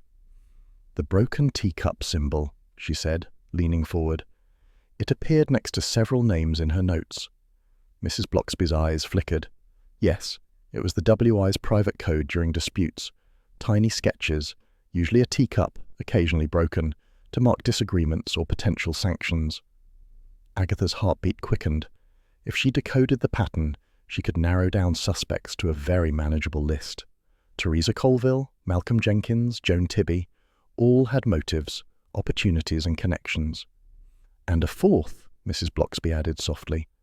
"There was a name, crossed out violently. I never asked who it was, but Felicity certainly intended it to be hidden." Agatha exhaled, feeling the first tight coil of determination since the threats began. The mystery was no longer abstract. It had faces, symbols, and subtle signatures pointing toward someone real. She raced back to the cottage to gather Felicity's notebook and review her own notes. Charles Fraith lounged in the armchair, feigning casual boredom. "Darling," he murmured lazily, "you look as though you've swallowed a thunderstorm." "Focus, Charles," Agatha said sharply. "We have suspects and clues." Yes, he replied, stretching his legs. "I shall be supportive while remaining aesthetically unobtrusive." Agatha ignored him. She opened the notebook, scanning every detail, the tiny sketches of broken teacups standing out like warnings. Each crossmark, each notation, each smudge of ink signified a tension, a petty grudge, or a threat to someone's reputation. And now, Gareth's panicked confession added weight. Felicity had been dangerously close to uncovering something larger than village gossip. Bill arrived shortly, walking briskly up the lane, expression tight and voice clipped. "Agatha, stay here," he commanded. "You mustn't interfere." "Bill, stop worrying," she said. "I'm far more careful than you think." He exhaled, frustration and concern entwined. "No, you're reckless. You're a target. Felicity is injured, someone is escalating, and now you're in the thick of it." "I'm aware," she said evenly, "and I'm not leaving it to you alone." He opened his mouth to respond, but stopped, the words lost in the tension between them. She stared at him, sensing the unsaid. He cared far more than he admitted. Agatha turned her attention back to the notebook. One name had been crossed out violently. Who could it be? She traced the symbol again, noting the faint ink smudge where Felicity had scribbled in haste. Every clue pointed to a narrow circle, yet the missing identity made the net incomplete. "Teresa Colville," Agatha murmured, eyes narrowing. "Bitter almond oil, chemical skill, check." "Malcolm Jenkins," she continued, scanning the ledger. "Fantasy football, petty disputes, potential misdirection." "Joan Tibby," she said, sighing. "Emotional, easily intimidated, plausible but unpredictable." "And the fourth?" crossed out, erased, hidden deliberately. Whoever it was, they had reason to remain secret, perhaps the most dangerous element of all. A sudden ringing of her phone broke her focus. It was Bill, voice urgent. "Agatha, hospital, Felicity, she's—" Agatha froze mid-breath. "Dead," he said quietly. "She didn't make it. The poison, the complications it was too much." Shock hit her in waves. Her hands trembled as she gripped the notebook tighter. Felicity, whose schemes, gossip, and threats had dominated the village for weeks, was gone. Murder had been confirmed. Bill's words hung between them. "Agatha, you need to be careful. Whoever did this is dangerous. They know you're involved." She clenched her jaw. "I am careful enough. I am always careful enough." Yet inside she felt the sharp sting of vulnerability, the recognition that the game had changed. This was no longer about threats or intimidation. Someone had escalated to murder. Someone in Carsley had committed homicide, and the hints, clues, and symbols all pointed closer to home than anyone dared suspect. Hodge leapt onto her lap, tail flicking, eyes alert. Agatha scratched him behind the ears. The cat's calm, disdainful presence grounded her more than any reassurance could. She leaned back, notebook open, wind from the foggy lane slipping through a slightly open window, carrying the faint scent of autumn leaves. Carsley was no longer a village of petty grievances and gossip. It was a village hiding a murderer, and she, naturally, would be in the middle of it. Carsley woke under a crisp, pale morning that offered the illusion of calm. The Honeystone cottages gleamed in weak sunlight, the mist from overnight dew lifting reluctantly, curling around hedgerows and lane fences. Agatha Raisin stood by her kitchen window, staring out at the deceptively serene village. The news had arrived with a cruel, understated punch. Felicity Trimmings had died in hospital overnight. Her hands clenched the edge of the counter, fingers tight around the chipped china of her teacup. Hodge, sensing tension, had leapt onto the windowsill, tail twitching and gaze focused on her in that precise, feline, judgmental way. Agatha drew in a shuddering breath. She had survived threats, poison, and even a direct shove in the fog. But death brought a different gravity, and the village had become far more dangerous overnight. A sharp knock at the door broke her reverie. Bill Wong entered, coat damp and hair dishevelled from the morning fog. His face was tense, eyes unusually guarded. "Agatha," he began, and his voice carried the weight of both concern and hesitation. "I need to tell you something I haven't said yet." She set her cup down, heart quickening. "If it's another stay out of danger lecture, I'm not listening." Bill ignored the half-scolding tone. "I withheld evidence." Agatha's eyebrows shot up. "Withheld evidence? What? A shred of paper," Bill continued, voice low, "found in Felicity's handbag. Your name is written next to a broken teacup symbol." The words hit her like a bucket of cold water. She staggered back slightly, clutching the windowsill. Her name. A symbol denoting dispute, mockery, or punishment. Felicity had been planning to expose her at the next WI meeting, likely for some absurd reason, perhaps the shepherd's pie fiasco that had humiliated her days before. You didn't tell me?" Agatha asked, voice sharp with incredulity, anger, and the tiniest flicker of something warmer, oddly, almost pride. "I hid it," Bill said simply, "so you wouldn't be targeted by gossip or listed as a suspect. You were already a target, Agatha. I couldn't let it escalate." Her mouth opened, then closed, then opened again. Shock, fury, a touch of gratitude that made her stomach twist. He had broken every protocol he had ever sworn to uphold, bending the rules just to shield her. I can't believe you," she muttered, pacing. Furious, and oddly touched. Bill's expression softened slightly, but he didn't respond verbally. Agatha could practically see him willing her to calm down. She ignored the subtle appeal. "We need to sort through the notebook," she said abruptly, regaining focus. "Now." Charles Fraith lounged in the corner, one leg crossed over the other, hands clasped behind his head. Roy Silver's phone rang periodically, the sound overly dramatic for the tension in the room. Mrs. Bloxby had arrived shortly after Bill, calm and composed, carrying an aura of reassurance like a small, portable fire. Together they dissected the notebook. Pages were covered in meticulous handwriting, symbols marking petty grievances, disagreements, and potential punishments within the WI. The broken teacup symbol appeared multiple times. Some names had it once, some twice. One name had been crossed out violently, Teresa Colville, once. Another time it remained. "Teresa," Agatha murmured, leaning close to examine the ink. "You're showing up everywhere. Every clue, every conflict, every subtle threat. You're central." "Indeed," Mrs. Bloxby said quietly. "Felicity once accused her of mismanaging the church charity funds. She would have resented exposure." Agatha nodded, thoughts racing. Teresa's calm exterior had masked a clever, careful mind, and now, with Felicity gone, the risk of further mischief had escalated.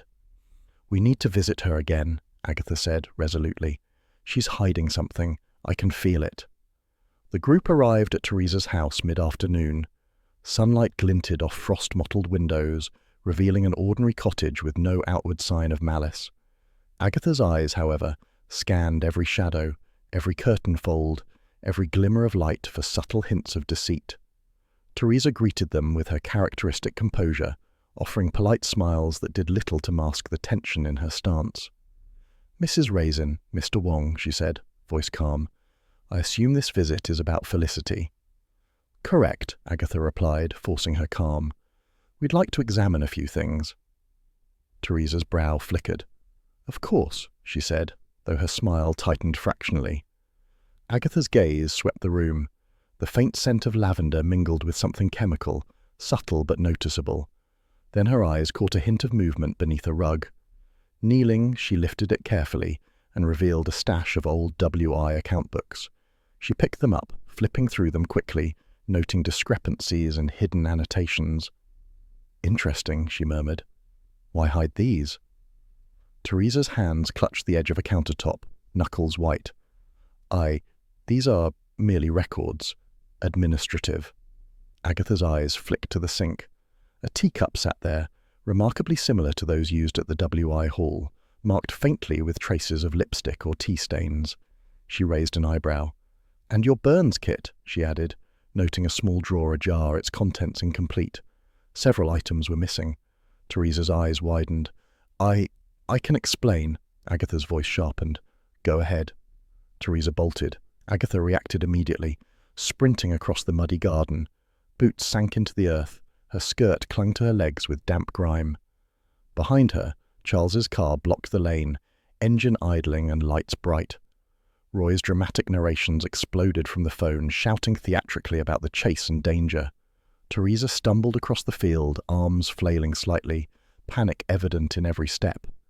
Agatha's breath burned in her chest, heart racing, but she pressed on, fueled by frustration and determination. Charles maneuvered his vintage convertible to cut off escape routes, tires crunching over frozen leaves. Bill arrived moments later, calm but commanding, to prevent Teresa from fleeing further.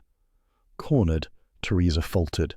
She sank to her knees, hands covering her face, trembling. Agatha approached cautiously, boots squelching in mud. "Teresa," she said softly, "you've been hiding something but not murder.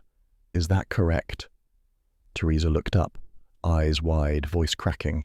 "Yes, I didn't. I swear. I didn't harm Felicity." Agatha studied her, noting every micro-expression, the quivering lips, the tension in her shoulders, the genuine fear in her gaze. Guilty, yes, but not the murderer. Bill stepped forward, a resting presence firm but restrained. "Teresa, you need to come with us for questioning, but understand this. Your involvement is limited to administrative misdeeds, nothing beyond that." Agatha let her eyes wander over the scene. Charles, Roy, Bill, Teresa, the muddy field, and the faint sunlight glinting off frost-laden hedgerows. Hodge would have been unimpressed. She exhaled slowly, feeling a mixture of relief, irritation, and unresolved curiosity. The murderer remained unknown, and one crucial piece of the puzzle was still missing. "Bill," she whispered quietly, almost to herself as Teresa was escorted away, "we're still missing someone." He looked at her, silent for a moment. Agatha could read the unspoken agreement between them. The hunt was far from over, and Carsley still held its secrets tight. Hodge leapt onto the armchair, tail flicking judgmentally.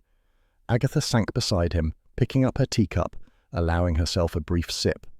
Mud clung to her shoes, her skirt and her pride, but she felt alive in the most infuriatingly satisfying way. The wind rattled the window panes, whispering promises of further revelations. Agatha stared out into the lanes, the village calm again on the surface but vibrating with concealed truths. She lit a cigarette carefully, inhaling slowly. The smoke curled, almost in mockery of the chaos still unfolding. "I will find them," she murmured, voice soft but resolute. "Whoever it is, I will find them." Hodge yawned, tail flicking in silent approval.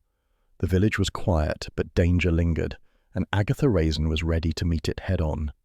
A biting wind swept across Castley Green, rattling the lampposts and sending brittle leaves scuttling across the cobbles. Agatha Raisin pulled her coat tighter, scarf wrapped twice around her neck, boots crunching over frost-hardened earth. The village seemed deceptively quiet, the sort of calm that whispered danger, the sort that made her fingertips itch with curiosity. Back in her cottage, Agatha hunched over Felicity's notebook again, the pages worn from relentless study. Every line, every tiny sketch of a broken teacup, and every cryptic annotation now carried the weight of lives at stake. She flipped through to the list headed, "Insurance Claims to Investigate." Her eyes narrowed. The names there were familiar, almost innocuous at first glance, but repeated cross-referencing with parish newsletters and accident reports revealed a sinister pattern. One name recurred again and again: Malcolm Jenkins. The mild-mannered shopkeeper and part-time accountant had appeared at multiple accidents, always in close proximity, always tangentially involved. Agatha's mind raced. Could he really be capable of something as deliberate as poisoning Felicity? And yet, everything pointed him out. The insurance claims, Felicity's notebook, the subtle chemical traces from Teresa Colville's supplies. She marched briskly down the lane to Malcolm's small shop. The bell above the door jingled faintly as she entered, a sound that had always suggested gentle civility but now felt ominous. Malcolm looked up, startled, a bag of groceries half emptied on the counter. "Mr. Jenkins," she said, keeping her tone deceptively light, "we need a chat." "Mrs. Raisin," he stammered, eyes darting, What's this about?" Agatha ignored the feigned innocence. "About Felicity, about the accidents, about the notebook." Malcolm's face paled, lips pressing tight. "I don't know what you mean," he said, voice low, unconvincing. "Really?" she said, stepping closer. "Because according to your parish newsletters and Felicity's meticulous records, you've been very, very busy staging accidents, collecting insurance payouts, and Felicity found out." The words hit like stones. Malcolm's eyes flickered, guilt mingling with panic. It wasn't meant to go that far," he said finally, voice breaking. "I only wanted a few small claims. Felicity, she demanded a cut." "A cut?" Agatha repeated, incredulous. "Yes!" Malcolm shouted, flinching as the counter trembled under his hands. "I panicked. She threatened exposure. I didn't mean her any real harm." Agatha's pulse quickened. Every detail clicked into place. The use of Teresa's chemistry supplies, which he had borrowed months ago under the guise of curiosity, the poisoned wine at the WI event, the threat notes, even the shove in the foggy lane. It all led back to him. "And you tried to scare me off," she said quietly, meeting his gaze, "because I asked too many questions." Malcolm hesitated, then snapped, the facade of civility dropping completely. He lunged at her, fists raised, desperation in his eyes. Agatha stumbled backward, feet slipping in the mud outside his shop, her skirt catching on a fence post. "Malcolm!" a familiar voice shouted. Bill Wong appeared from the side lane, breath visible in the cold air, eyes blazing with authority and concern. Without hesitation, he tackled Malcolm to the ground. The struggle was brief, controlled, and firm. Malcolm squirmed, flailing, but Bill's grip never wavered. "You're under arrest," Bill said, voice steady, hand securing the man's arms, "for Felicity Trimmings' murder." Agatha steadied herself against the fence, heart pounding, boots caked in mud. Relief surged beneath her pride, tempered by irritation. She hadn't fainted. She hadn't collapsed. She had watched and waited. Bill straightened, glancing at her. "I stayed close because I couldn't bear anything happening to you," he admitted quietly. Agatha blinked, a strange warmth creeping across her chest. She opened her mouth to respond, then paused. She didn't need protecting. She had handled herself, and yet secretly she acknowledged the truth. Perhaps this once, just this once, she might have. "You didn't have to," she muttered finally, voice dry, almost wry. "I can handle myself perfectly well." Bill's lips pressed into a thin line, half smile, half reproach. "Perhaps," he said softly, "but I'm glad I did." Agatha let out a long breath, mud squelching beneath her boots, wind biting at her cheeks. Malcolm Jenkins was being led away, handcuffed, struggling in vain, while the village green remained eerily still. Her mind raced, reviewing every clue: the notebook, the broken teacup symbols, the insurance claims, the poisoned wine, and the panic-stricken shoves that had become threats. Hodge would have been horrified, she murmured to herself, glancing down at her cat, now perched on the gatepost of the shop. The feline's tail flicked in judgment, as though chastising her for any slip in detective work. Charles Fraith materialized beside her, casually brushing mud from his trousers. "Darling," he murmured, eyebrows arching, "you've been positively heroic, almost daring, I might add." "Flattery," she said dryly, "does not accelerate the apprehension of murderers." Roy Silver, finally arriving breathless, added his voice in dramatic tones. "Divine, the villain revealed, the heroine unscathed, I declare, this village has never been so thrilling." Agatha ignored the theatrics. She surveyed Malcolm Jenkins, now seated grimly in the back of the patrol car, officers keeping him securely restrained. He had confessed, unmasked, and the poisoner of Felicity Trimmings had been brought to justice. And yet, a faint sense of unease lingered. Something subtle, some hidden detail that she couldn't yet place, tickled her instincts. "All done?" she asked Bill, though her tone suggested doubt. "For now," he said, voice clipped but calm. "Teresa's been accounted for. Malcolm's arrested. The immediate threat is neutralized." Agatha nodded, though her mind already raced ahead, pondering motives, opportunities, and the faint traces of deceit that had lingered even after the arrest. The village had been shaken, secrets unveiled, and danger confronted. But Carsley, she knew, always held one more shadow, one more twist waiting in the hedgerows. Bill glanced at her, concern softening into something more private. "You were brilliant today," he admitted quietly. "Of course," she said crisply, brushing mud from her skirt. Pride, a stubborn spark, rose to her cheeks. "I'm always brilliant." Yet inside, a flicker of humility persisted. She had been in peril, yes, and Bill had been there to intervene. She hadn't required protection, but it had been reassuring, if only slightly, to know someone cared enough to stay nearby. Hodge jumped lightly onto the gate, flicking his tail. Agatha patted his head, appreciating his silent counsel. The cat's calm, judgmental presence reminded her that life, though messy and dangerous, still held the small comforts of routine and domesticity. The wind gusted again across the village green, lifting fallen leaves into chaotic swirls. Agatha breathed in the crisp air, allowing the tension to ease slightly from her shoulders. Carsley had survived another scandal, and the murderer had been exposed. She had acted with courage, wit, and tenacity, the hallmarks of her particular brand of bravery. Yet as she watched the patrol car disappear with Malcolm Jenkins, a shadow of unease persisted. Something still nagged at her instincts, a subtle inconsistency in Teresa's reactions, the timing of certain threats, the sequence of Felicity's discoveries. There was one final piece, one last angle, still unaccounted for. Agatha's lips pressed together as she realized it. Justice had been served in one sense, yes, but Carsley's tapestry of secrets remained unfinished. The story was not complete.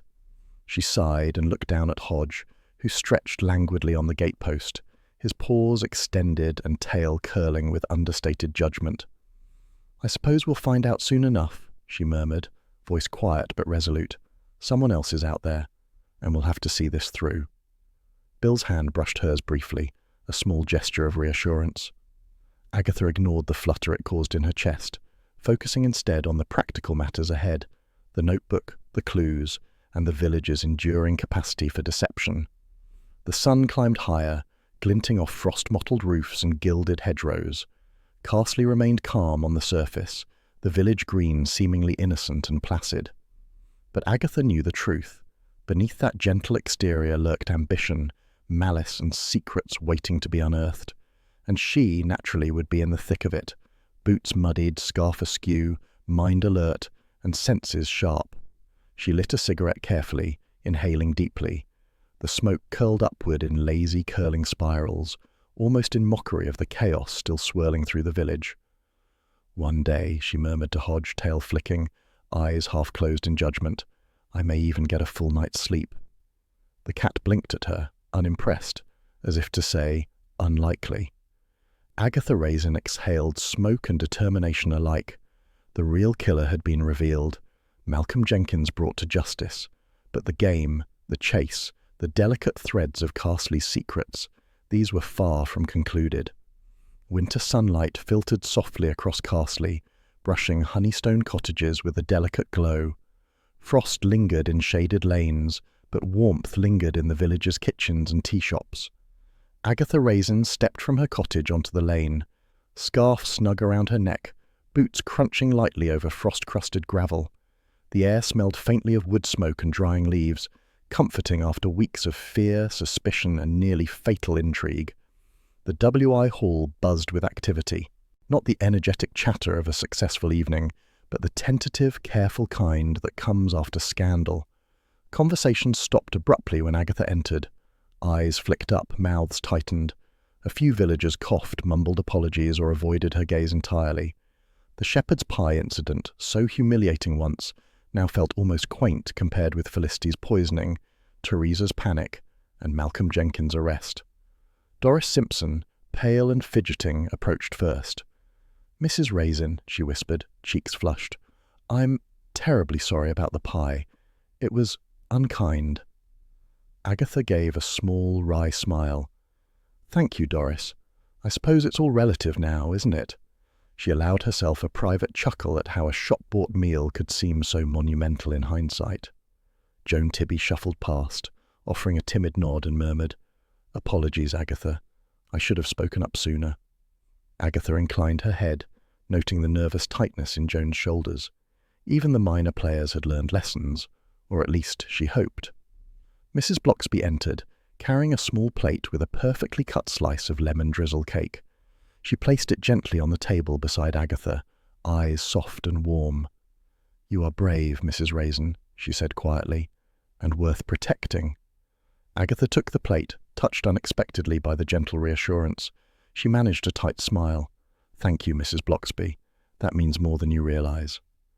The day passed in a measured, reflective rhythm. Agatha returned to her cottage briefly, Hodge weaving between her ankles, purring faintly. The fire crackled, casting a warm glow across the sitting room. For a few moments the village's chaos seemed distant, a story safely closed. Bill Wong appeared shortly after noon, unannounced but expected. He entered with quiet footsteps, his coat still dusted with frost, eyes carrying a mixture of concern and something unspoken. "Afternoon, Agatha," he said softly, voice careful. "Bill," she replied, setting her teacup down with deliberate calm, "you didn't need to come all this way." "I wanted to," he said simply. He paused, choosing words, the weight of recent events pressing in. "Thank you for not getting yourself killed." Agatha's lips twitched in a half-smile, half-smirk. "And thank you," she said after a moment, "for breaking every rule in the book to keep me safe." Bill looked away briefly, clearing his throat. "One hopes it won't need repeating." They both laughed quietly, a soft sound that filled the room with warmth. Words remained unspoken, hovering between them. Care, pride, unacknowledged affection, all conveyed in the briefest glances. There was a civility to it, an intimacy without intrusion, the sort that only long-shared dangers could create. Charles Fraith arrived moments later, his timing impeccable and utterly inconvenient. He leaned against the doorway, boots muddy, hands in pockets, a playful smirk tugging at his lips. "Ah," he drawled, "the heroine of Carsley, mud and all. And here I thought I was early for tea." Agatha glared at him, though the corner of her mouth twitched in amusement. "Charles, must you always ruin atmospheres with your flair for commentary?" "Merely observing reality," he said with a shrug. "And your shoes, dear lady, truly tragic. Mud, frost, heroics, it's all quite cinematic. Agatha rolled her eyes, but inwardly she noted how even minor irritations felt welcome after the intensity of the past weeks. The mundane could be charming, even comforting. Bill stood quietly in the background, offering a small, sad smile to the interaction. His presence was steady, reassuring, and subtly protective without dominating the space. He departed with a courteous nod, leaving Agatha with the faint ache of both gratitude and exasperation. Alone at last, Agatha returned to the sitting room. Hodge leapt onto her lap with regal indifference, tail curling over his paws. She scratched him lightly behind the ears, appreciating the simplicity of domesticity after so much upheaval. The fire crackled, the faint aroma of lemon drizzle lingering in the air, and for a moment she allowed herself to breathe without calculation or suspicion. She picked up a single cigarette, her first of the day, lighting it with precise care. Smoke spiraled lazily toward the ceiling, curling like a quiet question mark. The room felt warm, safe, yet her mind remained alert, attuned to the subtle rhythms of village life that could shift so suddenly from calm to the chaos. Agatha considered the path that had led her here. Felicity's arrogance and meticulous records, Malcolm Jenkins' greed, Teresa Colville's evasive calculations, and the small victories she had orchestrated with stubborn determination. Justice had been served, the immediate threats were neutralized, and yet she knew the village's serenity was fragile, always subject to disruption. She glanced at Hodge, who yawned and stretched, regal as ever. "You understand," she whispered, a faint smile brushing her lips. "Trouble may sleep for now, but it never truly rests." Outside, the soft winter sun glinted off frost-mottled hedgerows. Castley Green was quiet, the lane empty except for the occasional flutter of leaves. The village had survived scandal, poison, and deceit, yet life persisted, stubborn and ordinary in its way. Agatha exhaled smoke, letting her gaze linger on the shifting shadows of the room. Each curl of smoke mirrored the lingering questions, the subtle threats that might yet rise again. But for today, the balance of the village had been restored, her courage affirmed, and her cunning proved. She took a careful sip of tea, letting the warmth spread through her, savouring the peace without overestimating its permanence. Outside, the sun rose higher, melting frost and illuminating cottages in gentle amber light. Hodge stretched lazily, tail flicking, content in his quiet dominion over the armchair. Agatha lit another, more contemplative puff, watching smoke rise and dissipate, tracing patterns that reminded her that life in Castley was never truly predictable. She might rest, she might reflect, but vigilance was a constant companion. Her thoughts wandered to Bill Wong, Charles Fraith, Roy Silver, and even the quiet wisdom of Mrs. Bloxby. Each had played their part, each had contributed to unravelling the mystery that had threatened to unravel the village. Gratitude, subtle and unspoken, mingled with amusement at the absurdity of the shepherd's pie, the poisoned wine, and the intricate social ballet of the W.I. Finally, she leaned back, exhaling slowly, Hodge purring in response, her cat's presence anchoring her. Agatha Raisin, detective, gossip, village heroine, an occasional victim of her own impulsiveness, allowed herself the merest flicker of contentment. Castley was safe again, at least for now, and though she knew, as always, that trouble would return sooner or later, she allowed herself to savour the quiet warmth of her home, the faint aroma of lemon drizzle, and the steady, comforting weight of Hodge across her lap. A single cigarette burned down to its nub. Smoke curled toward the ceiling, a curling, quiet question mark. Agatha smiled faintly, eyes on the shifting shadows. The village, with all its secrets, its follies, and its quiet dangers, would endure, and so would she. The wind outside whispered faintly through the lane. Frost glinted. Castley held its secrets close for now. And in the gentle winter sunlight, Agatha Raisin, resolute, weary, and undeniably alive, watched, waited, and thought. The game was never truly over. Hodge stretched, pawing at the rug. Agatha inhaled slowly, letting the moment of domestic peace fill her chest. One quiet day at least, a day to sip tea, watch smoke, and ponder the enduring mysteries of her charmingly exasperating village.